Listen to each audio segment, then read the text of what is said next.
ओम शांति। आज का अनुभव है BK पूर्णिमा माता जी का कि कैसे ईश्वर ने उन्हें कई बार जीवन दान दिया, असाध्य रोग से उन्हें मुक्त किया, साथ ही अपार शक्तियाँ उन्हें दी। आइए सुनते हैं उनका अनुभव, उनकी जुबानी। ओम शांति।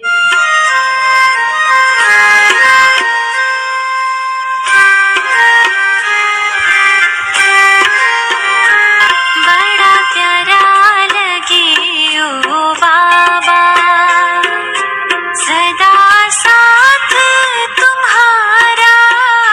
बड़ा प्यारा लगे ओ बाबा, सदा साथ तुम्हारा।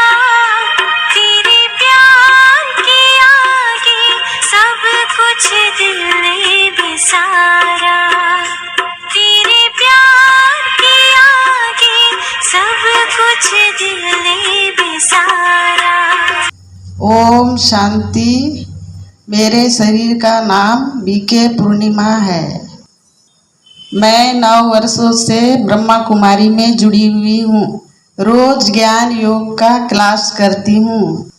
मैं आबू तीरथ से एक बार प्रभु मिलन मनाकर आ गई हूँ। जब मैं आबू पहुँची तो मुझे ऐसा लगा कि मैं अपने असली घर में आ गई हूँ। मुझे यहाँ घर से भी बढ़कर प्रभु पालना मिली। मैं आप सबको बताना चाहती हूँ मेरा ज्ञान में कैसे आना हुआ। जब पहली बार 7 दिन का कोर्स कराया गया, मैं भी 7 दिन तक वहाँ सुनने गई। तो जैसे भागवत सुनते हैं वैसे मैं भी सुनकर आ जाती थी। समझ कुछ भी नहीं आता था।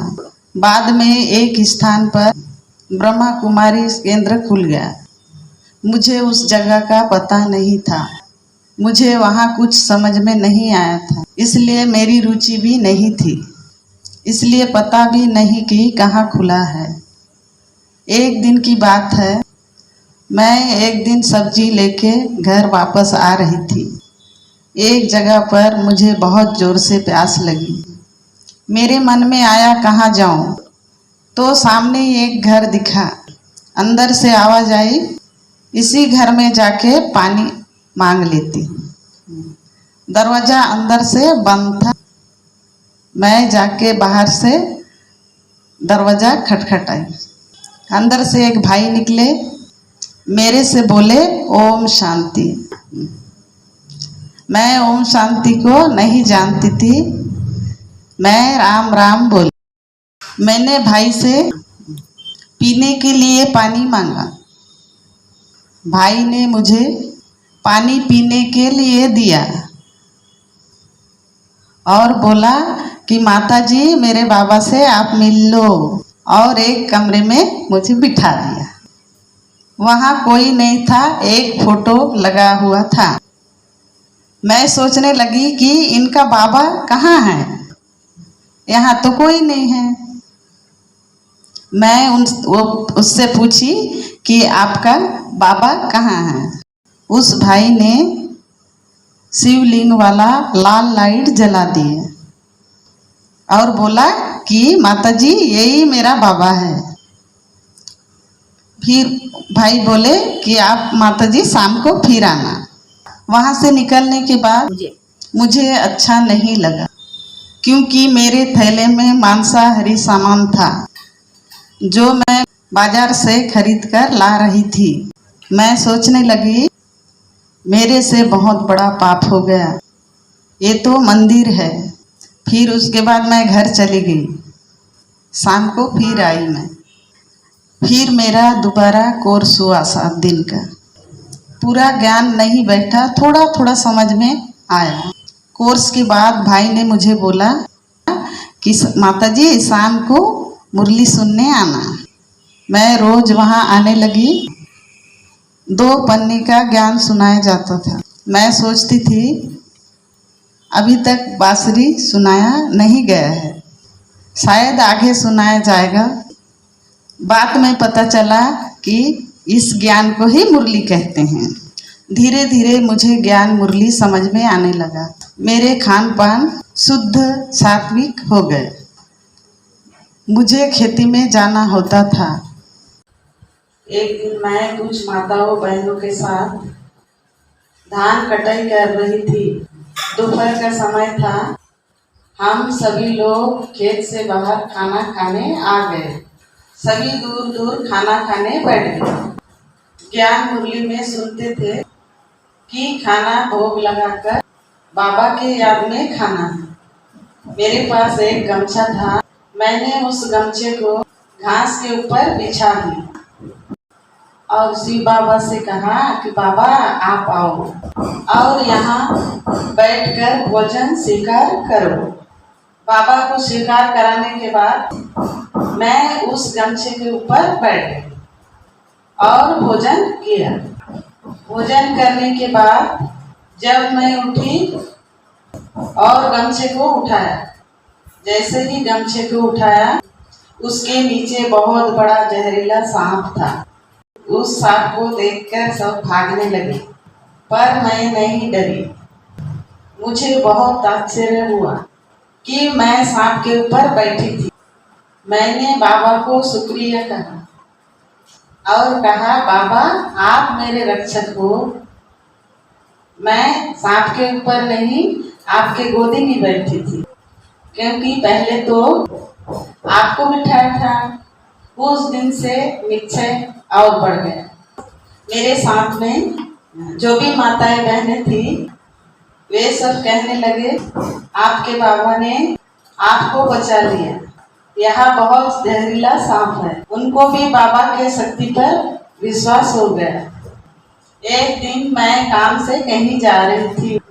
मैंने देखा एक कुत्ता एक बछड़े को जबड़े में पकड़कर घुमा रहा था। उसके दांत बछड़े के गर्दन में गड़े हुए थे। बछड़ा बहुत चिल्ला रहा था। उसी समय कुछ लोगों ने मुझे आवाज लगाया, माताजी भाग जाओ, ये पागल कुत्ता है। बछड़े को छोड़कर कुत्ता मेरे पास दौड़ने लगा। मैंने शिव बाबा को याद किया और मन ही मन कहा मैं शरीर नहीं हूँ, आत्मा हूँ। ये शरीर बाबा आपका है, आप जानो। काटेगा तो आपके पैर को काटेगा। और मैं आंख बंद करके शिव बाबा के याद में खड़ी हो गई। पागल कुत्ता मेरे पास आया और मेरे चारों ओर एक दो चक्कर लगाया और भाग गया।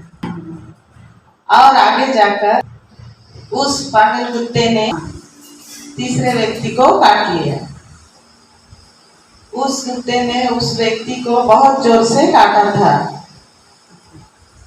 15 दिन बाद उसकी मौत हो गई। इलाज के बाद भी नहीं बचा।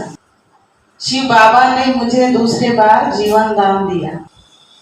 मेरा शिव बाबा पर विश्वास और प्यार और ज्यादा बढ़ गया।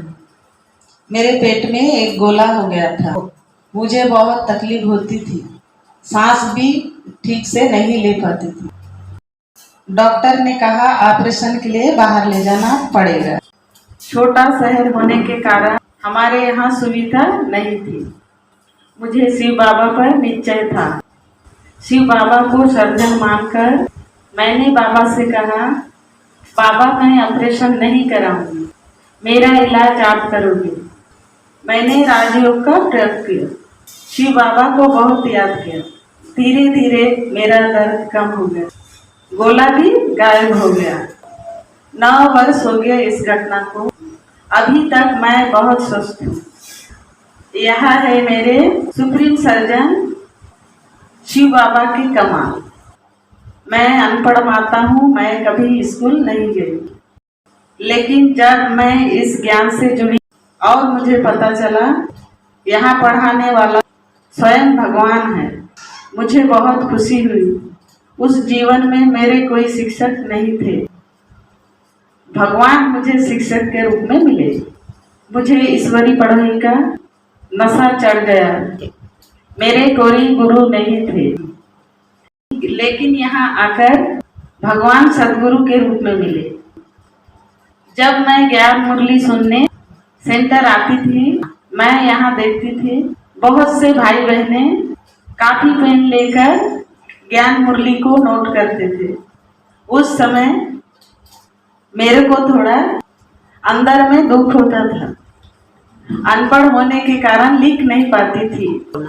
मैंने बाबा से मनी मन कहा, बाबा अगर मैं थोड़ी भी पढ़ी लिखी होती, मैं भी कुछ लिख पाती। मेरी दिल की आवाज बाबा तक पहुंच गई। एक दिन ज्ञान मुरली में आया, उसमें बाबा ने कहा, अनपढ़ माताएं काफी में लिख नहीं पाते, वे अपने दिल में लिखती हैं। मुझे बहुत खुशी हुई कि बाबा ने मेरे लिए कहा। उस दिन के बाद कभी मुझे नहीं लगा, मुझे लगा दिल में लिखती हूँ। जो ज्ञान मुरली सुनती हूँ मुझे पूरी याद रहती है। बाद में मुरली की पॉइंट भी बताती हूँ। औरों को अपने हिसाब से बाबा का ज्ञान देती हूँ। अब मेरा जीवन, मेरा परिवार शिव बाबा के छत्र छाया में बहुत खुशहाल है। मुझे कोई चिंता नहीं, हमारी चिंता भगवान करते हैं। ओम शांति। रोशनी ही रोशनी आती नजर है, अपना भवर का डर नहीं फिकर है, नहीं फिकर है। हाथ में तेरे